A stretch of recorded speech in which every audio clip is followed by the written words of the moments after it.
Under a will-based plan, I own my assets, they're mine. And in order for someone to be able to sign my name on a deed or access my bank accounts, they first have to take my will to a judge in a process called probate. Now the judge will appoint an executor, and now the executor can go forth and take care of business, but they're still beholden to the court. They have to report back to the court when they're done, and they certainly will have to go to court if there's any issues that arise. A trust-based plan, I don't own my assets. I put my assets in an entity called a living trust, and when I die, generally there isn't a need to do this process because, after all, I didn't own anything. The trust owns it. And the trust didn't die. It tells us who's in charge next and what they're supposed to do with it. So it's a much kinder way of passing your assets.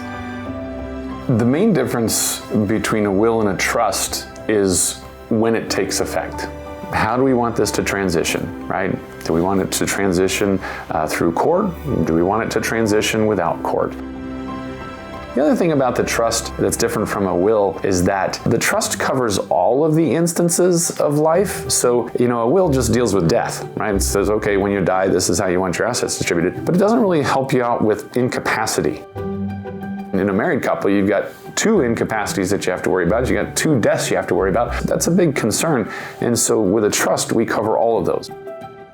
Whether you're interested in doing a will or a trust, Mullan Offices is really here to be your guide, to provide you the education and make sure that this is as simple as it can be for you so that you can move on knowing that you did it right.